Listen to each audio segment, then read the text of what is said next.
Selamat pagi anak-anak. Hari ini mari kita mengawali pembelajaran kita dengan ibadat pagi bersama.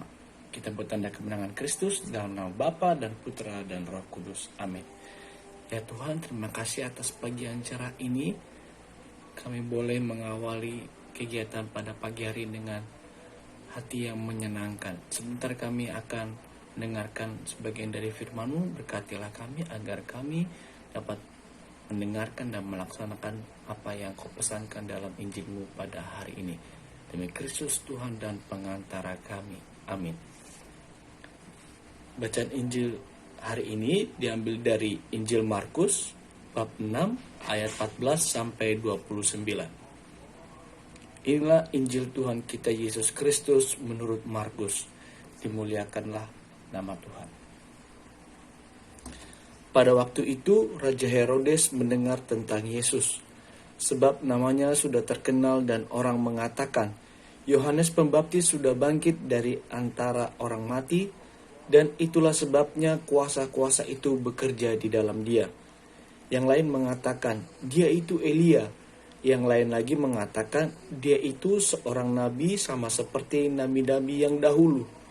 Waktu Herodes mendengar hal itu, ia berkata, bukan, dia itu Yohanes yang sudah kupenggal kepalanya, dan yang lain dan yang bangkit lagi.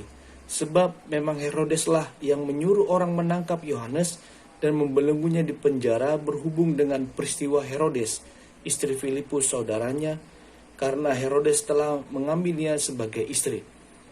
Karena Yohanes pernah menegur Herodes, tidak halal engkau mengambil istri saudaramu. Karena itu Herodias menaruh dendam pada Yohanes dan bermaksud untuk membunuh dia, tetapi tidak dapat. Sebab Herodes segan akan Yohanes karena ia tahu bahwa Yohanes adalah orang yang benar dan suci. Jadi ia melindunginya. Tetapi apabila ia mendengarkan Yohanes, hatinya selalu terombang-ambing. Namun ia merasa senang juga mendengarkan dia. Akhirnya tiba juga kesempatan yang baik bagi Herodias, ketika Herodes pada hari ulang tahunnya mengadakan perjamuan untuk pembesar-pembesarnya, perwira-perwiranya, dan orang-orang terkemuka di Galilea. Pada waktu itu anak perempuan Herodias tampil lalu menari, dan ia menyukakan hati Herodes dan tamu-tamunya. Raja berkata kepada gadis itu, minta daripadaku apa saja yang kau ingini, maka akan kuberikan kepadamu. Lalu bersumpah kepadanya, apa saja yang kuminta akan kuberikan kepadamu, sekalipun setengah dari kerajaanku. Anak itu pergi dan menanyakan kepada ibunya, apa yang harus kuminta? Jawabnya, kepala Yohanes Pembaptis. Maka cepat-cepat ia pergi kepada raja dan meminta, aku mau supaya sekarang juga engkau berikan kepadaku kepala Yohanes Pembaptis di sebuah talam. Demikianlah Injil Tuhan, terpujilah Kristus. Anak-anak yang terkasih dalam Tuhan kita Yesus Kristus, banyak orang terkesan dengan Daud, bukan hanya karena ketangkasannya dalam bertempur, melainkan juga karena ia menghormati Tuhan, sehingga kerajaannya lestari. Banyak juga orang terkesan dengan Yesus, takjub, sehingga mereka mencari tahu siapa Yesus sebenarnya. Anak-anak, Herodes pun terkesan dengan Yesus.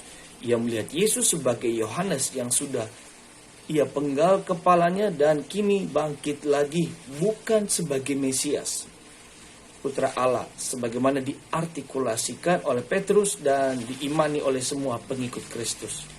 Apapun kesan kepada Yesus, orang kepada Yesus, kita masing-masing perlu memiliki pendapat sendiri. Oleh karena itu, setelah sekian lama kita mengenal Yesus, anak-anak mengenal Yesus, lantas menurut anak-anak siapa Yesus itu? Apakah kita terkesan juga dengan Yesus? Seorang anak yang memandang, memanggil, dan memiliki kesan khusus untuk ayah atau ibunya akan menyelaraskan hidupnya sebagai anak yang baik bagi orang tuanya. Kalau kita memandang Yesus sebagai gembala yang baik, maka mestinya kita menyelaraskan hidup kita sebagai domba yang setia, domba yang sungguh mendengarkan suara tuannya. Semoga pesan Injil hari ini dapat kita laksanakan di dalam keseharian hidup kita. Amin. Mari anak-anak kita satukan segala permohonan harapan kita dengan doa yang diajarkan Tuhan Yesus kepada kita. Bapa kami yang ada di surga, dimuliakanlah namamu, datanglah kerajaanmu, jadilah kehendak-Mu di atas bumi seperti di dalam surga. Berilah kami rezeki pada hari ini, dan ampunilah kesalahan kami, seperti kami pun mengampuni yang bersalah kepada kami. Dan janganlah masukkan kami ke dalam pencobaan, tetapi bebaskanlah kami dari yang jahat. Amin. Marilah berdoa. Ya Tuhan, terima kasih karena kami boleh mendengarkan Injil-Mu pada hari ini. Kami juga boleh mendengarkan pesan-Mu. Semoga apa yang kami dengarkan pada pagi hari ini dapat kami laksanakan di dalam rumah kami masing-masing dan menjadi anak-anak yang baik. Demi Kristus Tuhan dan pengantara kami. Amin. Dalam nama Bapa dan Putra dan Roh Kudus. Amin. Anak-anak yang terkasih, sekarang kita bangkit berdiri dan kita menyanyikan lagu Indonesia Raya dan Mars Santo Markus.